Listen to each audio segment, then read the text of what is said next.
everybody. This is Tuesday Morning Grind, episode number 30. Today we have Kennet Westby with us. Kennet is the co-founder of Coalfire back in 2001, serial entrepreneur, investor, and a cybersecurity and compliance expert. Welcome, Kennet. Thanks for being here. Thank you. Appreciate it.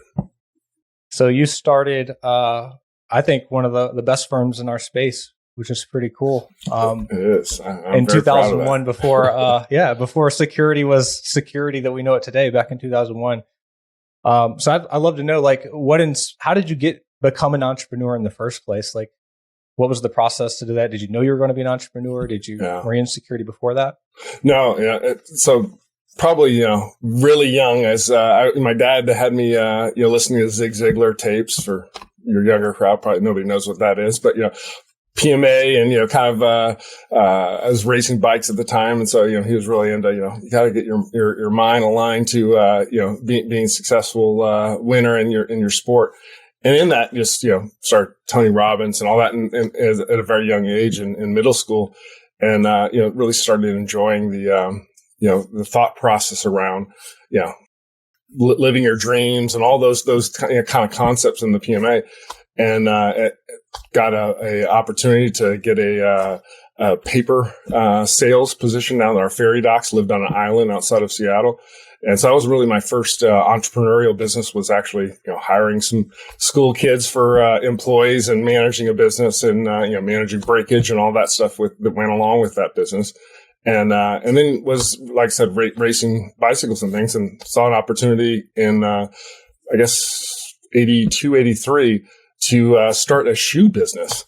So Vans shoes that, we know the shops everywhere now. At that time was, just a very skateboard BMX brand. And so I got an opportunity to get the first franchise on the western side of the state, and started selling shoes through, middle school and high school. And so that was really my first entrepreneurial opportunity. And from there, through college and everything. But I actually graduated from school with a finance degree, and my first, real job out of it was in finance and securities, and really became an IT person out of, happenstance and an opportunity, I guess, of joining a company. We had a friend that was working with that started a telecommunications company and had a need to get an operations guy in there. And I said, well, I like challenges, and I think that's really the focus of my entrepreneurial career, as I was always looking for challenges and opportunity. And so started getting in the operational side, and that was it was a divestiture business from AT&T. They needed billing systems, they needed all the infrastructure and IT platforms and things. And so that's really my first foray into IT, was standing up those platforms and systems, educating myself. One of the first exchange on Spark system. And so, just really getting into IT was the transition then into starting to work for another telecommunications company, working in an IT operational role. And then the entrepreneurial side kicked in, and I saw an opportunity in kind of the early stages of the .com to start up an online pharmacy for independent pharmacies. And so that was my kind of first real entrepreneurial, experience in IT. And actually, the first opportunity I got to meet my partners with Coalfire was in contracting with them to help me build that platform. And so that it ended up selling that company and to a wholesaler in the pharmacy industry. Joined another venture with the same two guys to create basically a hosting infrastructure platform, an early cloud provider. We were the first Microsoft Exchange provider, Oracle financials, all in a by the slice platform. So again, setting up the billing systems, the infrastructure systems, the management systems for that before they were really available and anything you could purchase off the shelf. And so that was kind of my real foray into really getting into the services side of the IT side, in infrastructure and hosting. And that's when security, my foray into security that was the toughest problem. What our customers really, how do I manage the security within this, time it wasn't called cloud, but, in this, by the slice infrastructure, and integrate that with my own security, the Orton security in the enterprise. And so that was my first entry into the security business. And from there, we kind of rolled Coalfire out of that from the security side, post .com bomb, and from there is history. The rest is history. Yeah. That's a lot of trends of you being really good at identifying opportunities and then talking people into giving you opportunities. It sounds like, or just taking the ones that nobody else wanted to take on. Yeah, there's something to be said about, someone willing to do whatever it takes and take on opportunities. Is that something that you've kind of seen thematic? Like, what would you attribute that to in terms of like being able to identify those great opportunities and seize them along the way?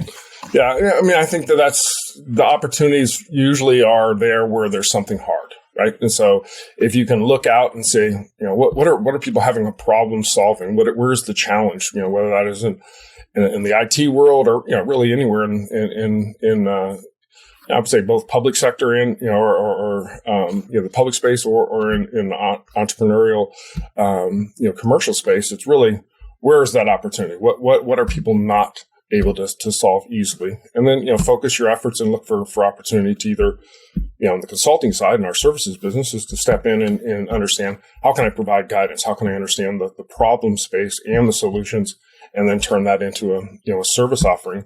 Or in the technology side is how do you solve this from a technical perspective? What kind of solution can you build and and deliver out there?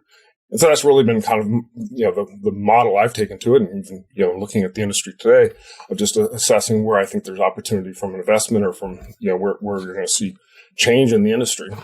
From the consulting side of it, when we got into it, it was security was so early stage from any kind of a real formalized practice in most organizations, but definitely in the consulting side of it, and even in the controls and assessment frameworks were not there at the time. And so having that opportunity to step into that, working along with a lot of industry regulatory bodies, working within government regulatory space, helping develop and design those was, a huge opportunity, I think, for any young firm, because you're right in the front of it. You can set the knowledge pace within your organization to match, where the industry was, and stay a little bit ahead of that. And that's, consulting is just a matter of knowing a little bit more than the services you're delivering, right? So that's for me, that's where my opportunistic assessment has always been, what's the toughest challenges out there? Is there an opportunity out there, to either come in and solve those, through a services side or through technology? When you guys started Coalfire, did you envision it becoming like kind of the big firm it's become today, like 1,000-person company, scaling it out? Was that part of the plan, or did it happen organically, or what was your designs early on? Well, I mean, I definitely wanted a big company. I think we all three of us, believed that we could build a big company, and that there was a large enough space, early on, and even when we went out to look at financing and things for our growth, we had pretty big projections. The market was large, and we were not afraid to tell anybody interested in us how big it was. Rick Dakin is one of our partners and founders of the firm, who passed away. He had big ideas. So he probably saw the $1 billion business that Coalfire will become shortly, and definitely had plans for that. I think we were, because that growth was very fast, but in a services business, there's no way to really have exponential growth you can have in a technology or platform business, just because it's scaling people, and that's just very hard to do at a 300 or 400% growth.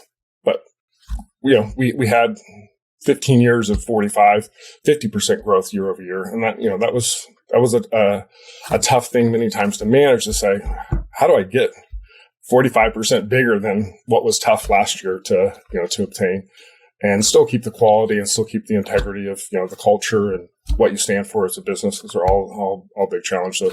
So I don't want to say it's, I saw it all and it was all mapped out in the future, but it was definitely a goal. It was just, as you get there, it sometimes you lose a little confidence that you can actually scale it. But I'm really excited about where it's gone, where Coalfire sits, and I think the culture that they built too. That's really, probably the bigger legacy I'm happy with is it's just, we've have a lot of great people who have had a great place to work and helped a lot of companies. You've started a lot of companies and scaled some too. Do you see like a pattern of like natural inflection points? Like, I'll speak for me. Like, I know like any instance where you lose another locus of control, like kind of like they say 6 people. Beyond that, there seems to be like a little bit of an inflection point. But beyond, when you're going from, 3 to 100 to 200 to 1,000 people, did you notice any trend of inflection points? Yeah, I think the biggest challenge for us, I think, in that or inflection point for us was really as we scaled kind of we were very top heavy, as many consulting organizations were, are when they're smaller. And it was really, trying to, we attracted great talent, but then it was really trying to find the leadership that represented or, that you felt can continue to carry on, who you were as a firm, who you were with your critical key clients. That next level of, senior management and leadership, I think was the biggest challenge for us, is finding that, those right people and getting them bought into to the long-term plan. So you had a lot of great talent, but that was the biggest challenge. Finding Tom McAndrew, who's the current CEO there, was probably when I recruited him, with Rick here out in Seattle, he was straight out of the Navy, and I think we early on said, this is a guy that we can we can have stand up and be behind. So I think that's that was probably one of the key turning points for the business. Yeah. Have you noticed any trends in how to identify great leaders? So they're like attributes you look out for, or do people continuously surprise you? What are you looking at? I've had both. Yeah, I've had both. I think the key attributes that you look for anybody in a leadership, it definitely was somebody willing to take on hard, jobs and responsibilities, integrity and all those things that are part of the character of a leader. But I think we've had a number of surprising, because it's I think when we looked at them, we said, it doesn't seem like the type A personality. It doesn't necessarily look like our executive team. But then we've been surprised by that. That's not necessarily what our clients need or what our team members and staff needed. And have stepped up into great leadership roles that I would say are more type C or more conservative in their approach, or maybe not as outwardly rushing the hill, kind of a personality, have been some of our best leadership. So, we've definitely been surprised. I've been surprised multiple times in, applying your own, preferences or beliefs around what a leader is. And I think that the key is to keep an open mind on that, is to look at, look at results and give opportunity and let people step into that, in a way that's not necessarily predefined. Yeah, absolutely. That's great advice. Were you executing work in the early days, or were you kind of always the sales or executive? What was your role like when you guys were 3 people? Yeah, I was, from day one, it was, all right, what is the security space? What are these compliance challenges? And, so it was early on, not only standing up the back room, responsible for the IT and the operations of the firm, but then, being the front guy and lead guy out there, actually delivering on services and everything's small and everybody does a job. But I had dual operational delivery and, and everybody's a salesperson, obviously, in a services startup, right? Right. Exactly. Yeah. Which was fun. I wouldn't have had it any other way. And I think that's I guess my enjoyment out of entrepreneurial firms. I don't know that I would ever start a services business again, but my joy in being an entrepreneur is being able to really understand the full build of what you do as a business. And I think that's the unique opportunity you have in a small firm or startup or entrepreneurial environment, is being able to do that. When you get into security is a complex world where, frankly, there's nobody, I think, that's starting a firm today that can be an expert in just the complexity and size across security in all those areas where, at the time, the opportunity was there to really, absorb and then, be able to come up with solutions at a much broader scale across the industry, where today it's very, as very specialized and complex. Yep. And that's a good segue. So, what are some of the key things you've seen change since 2001? Because I know today, you see a lot of assessment work. The government's coming out with mandates because they're 20 years behind. Privacy is becoming big. There's all the certification suites. We're at a very different place, obviously, today we were 20 years ago. Right. How have you seen it evolve? Like, what are some of the big changes? Well, I mean, I think that it's gone in those early phases were really, kind of a discovery and awareness phase, to where there was even an understanding of what the problem and the threats and the risks were, to then, a maturity. I think we saw in the early 2000s of, how do we manage? How do we control this? What are the best practices? What is the understanding of a security as a process, getting it normalized to other areas of business, and even in the defense and in government sector, just even understanding how do we manage this across all of those different domains and underlying security practices.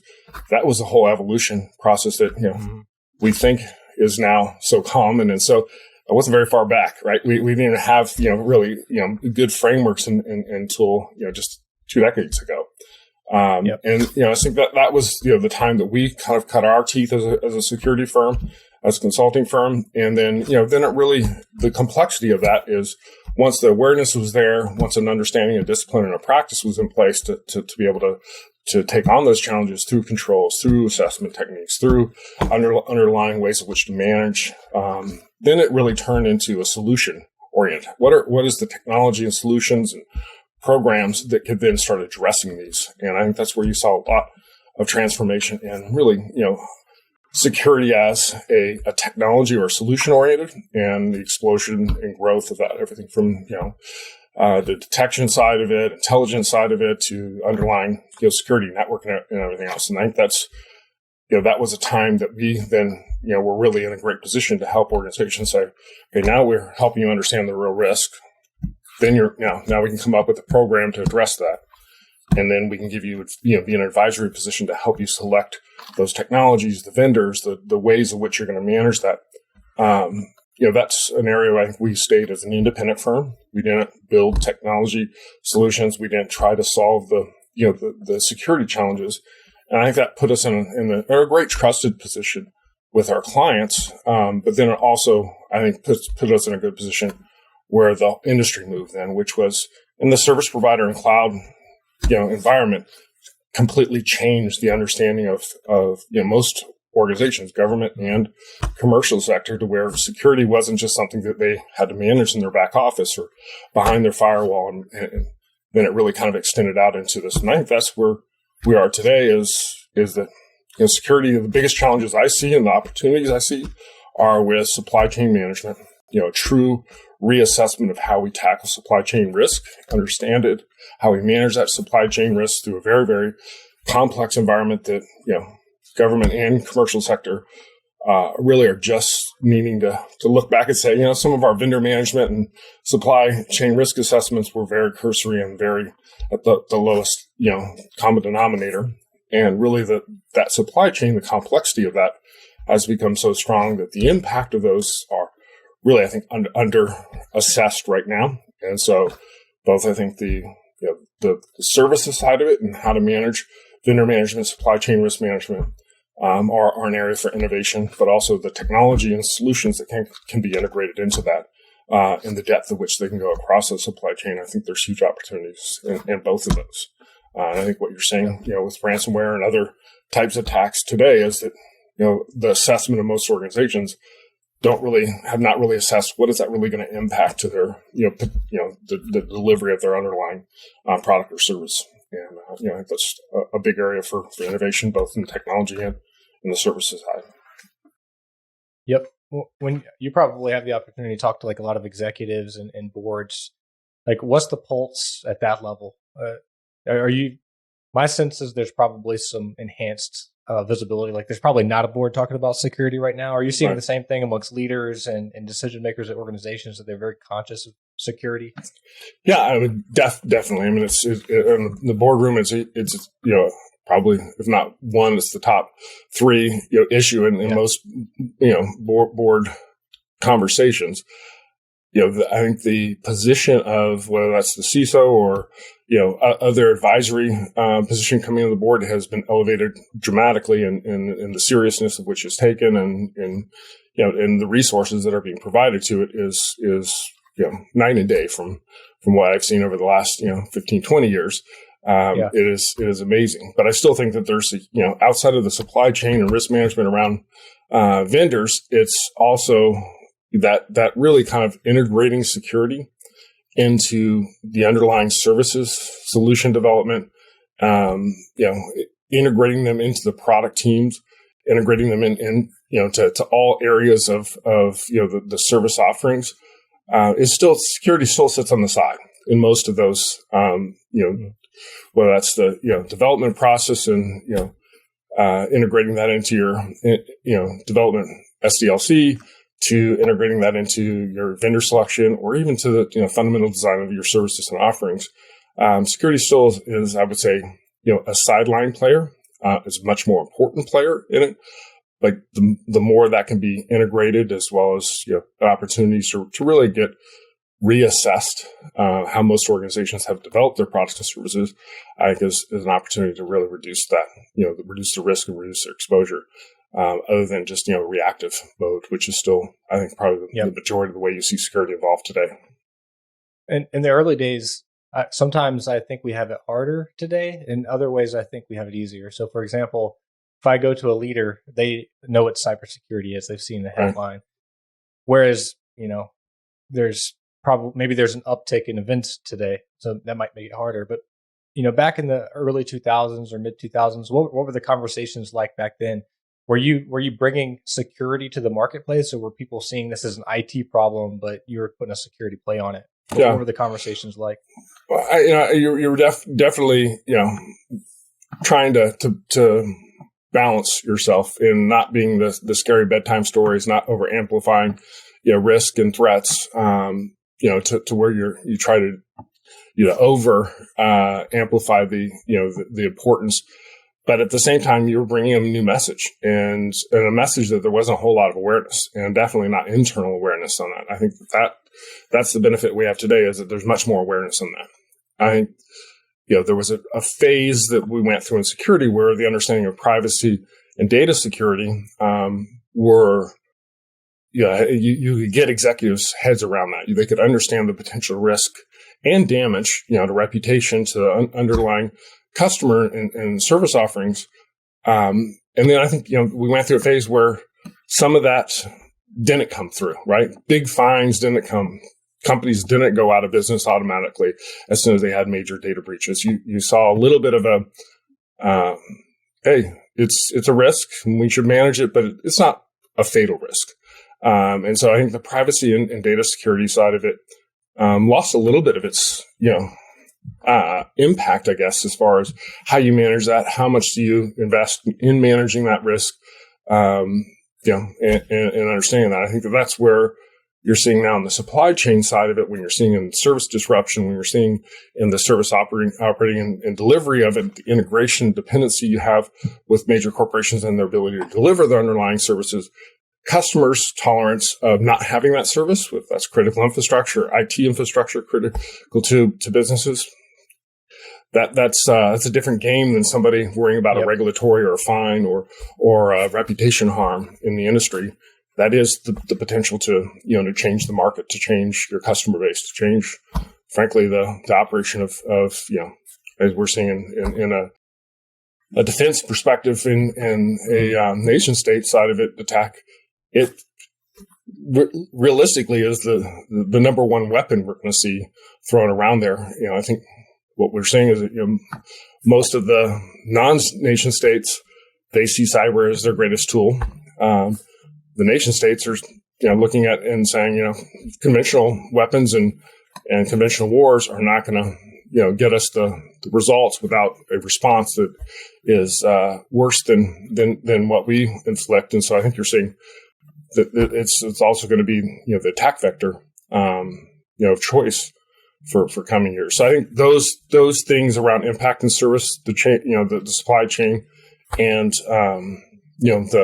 the threats and bad actors that are looking to attack commercial infrastructure or competitive environments, to them are going to increase to where I think the executive conversation has become much more real around understanding risk and impact.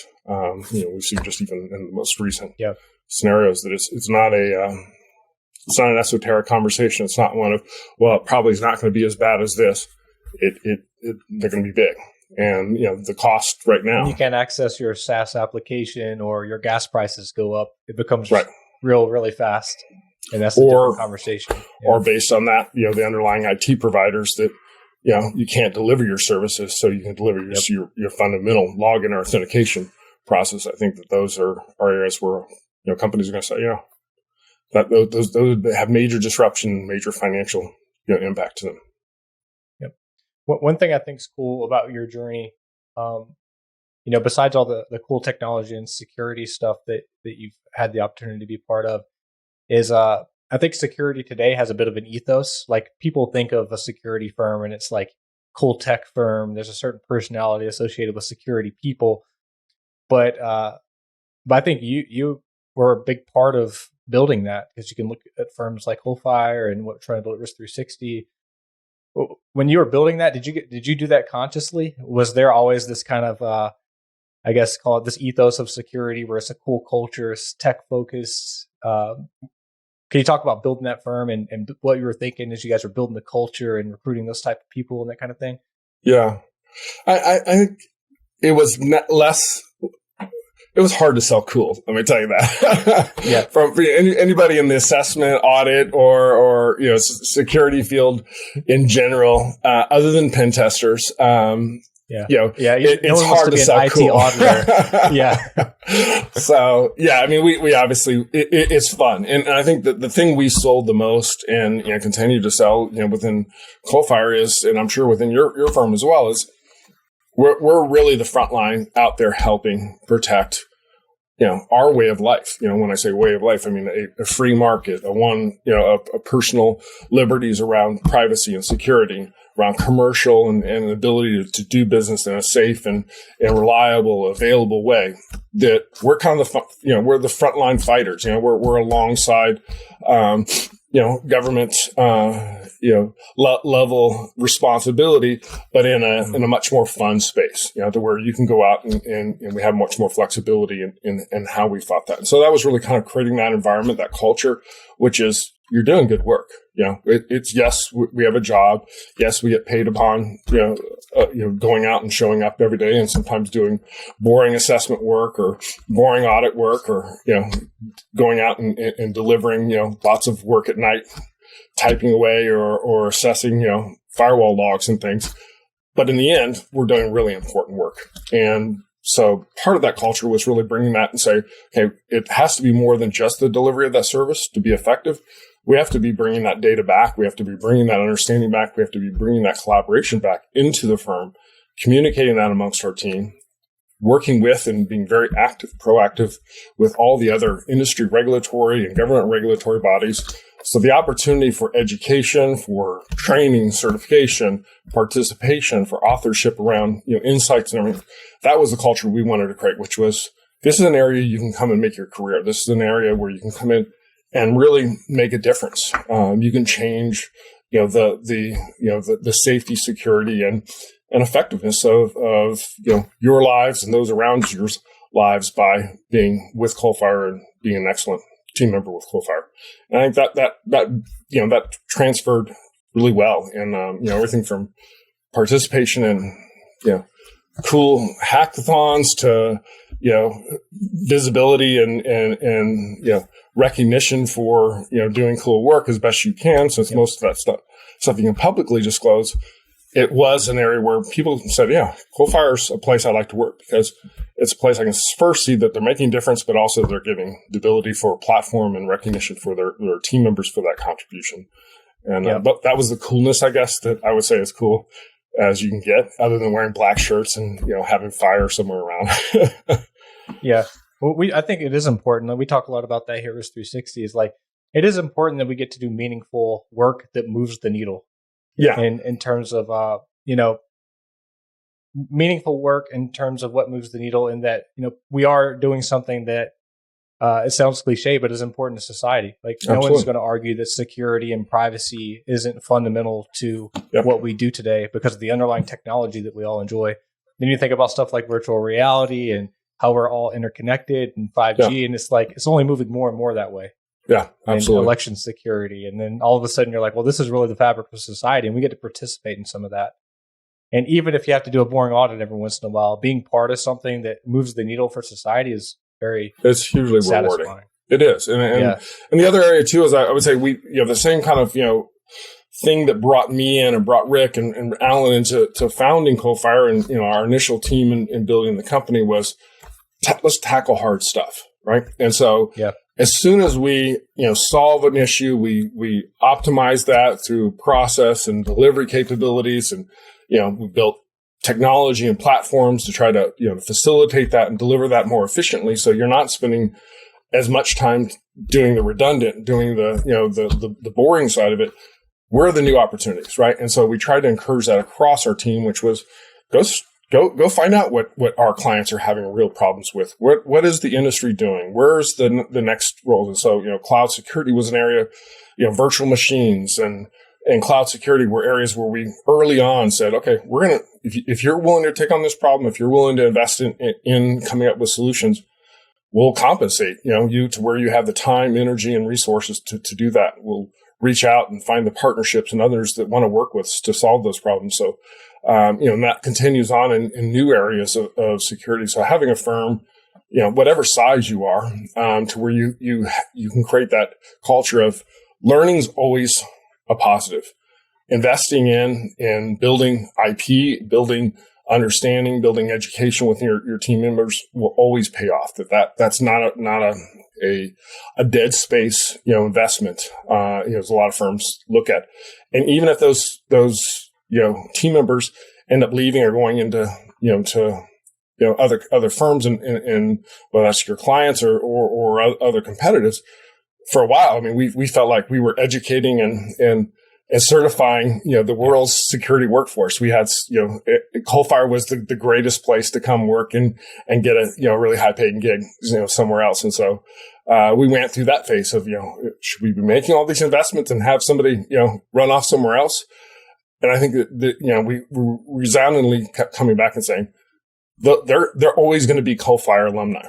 And there's going to be opportunities to work with them. There's going to be opportunities for them to come back and work for us, which we had a lot of, down the road, both missing the culture, but, wanting to participate in cool new things that we were working on. But that investment is never a bad thing as, an entrepreneurial organization, definitely not as an enterprise organization. It's investing in your human capital and taking on the hardest challenges and building that IP is, that is really in the end why companies choose to work with you.